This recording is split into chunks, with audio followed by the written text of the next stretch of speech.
आज हम एक ऐसे सफर पर चलते हैं जो लाखों साल पहले शुरू हुआ था, अंधेरी गुफाओं में, खुले आसमान के नीचे। और उस सफर के हर कदम पर एक चीज हमेशा साथ थी, जिसे अक्सर नजरअंदाज किया गया, कभी कभी चुप करा दिया गया, पर वो हमेशा थी। मैं बात कर रही हूँ औरत की।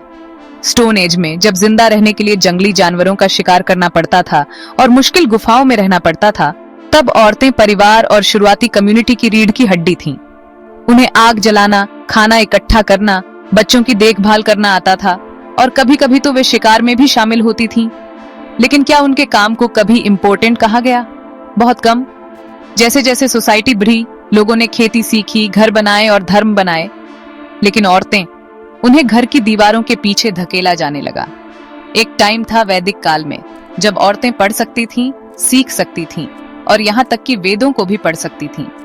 लेकिन धीरे धीरे वही सोसाइटी उन्हें कमजोर, अपवित्र, अनलकी कहने लगी। फिर आया मिडिल एज। पर्दा, रेस्ट्रिक्शंस और सोने के पिंजरे, बाल विवाह, सती और पर्दा सिस्टम। एक औरत की आवाज को दबाने के इतने सारे तरीके। वह जिंदा थी, लेकिन बस सांस ले रही थी, जी नहीं रही थी। जब ब्रिटिश आए तो चीजें बदलने लगी। राजा राममोहन रॉय ने सती प्रथा को खत्म करने के लिए लड़ाई लड़ी। ईश्वर चंद्र विद्यासागर ने विधवा पुनर्विवाह को सपोर्ट किया। पहली बार लड़कियां स्कूल गईं। आजादी की मूवमेंट के दौरान रानी लक्ष्मीबाई, सरोजिनी नायडू और अरुणा आसफ अली जैसी औरतों ने दुनिया को दिखाया कि एक औरत लड़ सकती है, सिर्फ अपने घर के लिए नहीं, बल्कि अपने देश के लिए भी।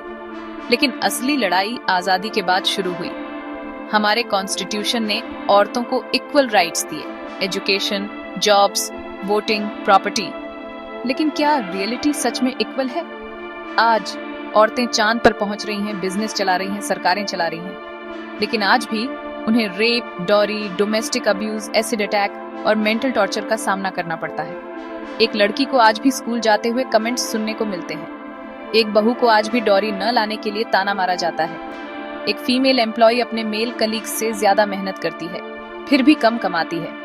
और एक माँ को आज भी सुनने को मिलता है, तुम बस घर संभालो, और करती ही क्या हो।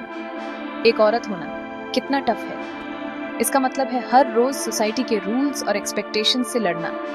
एक माँ के रूप में, एक पत्नी के रूप में, एक बहन के रूप में उसे सैक्रिफाइस, पेशेंस और अंडरस्टैंडिंग दिखानी होती है। वह मुस्कुराती है तब भी जब उसके सपने कुचल दिए जाते हैं। वह मजबूती से खड़ी रहती है तब भी जब उसकी डिग्निटी को रौंद दिया जाता है। लेकिन हिस्ट्री प्रूव करती है, जब भी एक औरत ने अपने हितों के लिए आवाज उठाई है, पूरी सोसाइटी हिल गई है। वह सिर्फ एक माँ नहीं है, वह रेवोल्यूशंस की माँ है।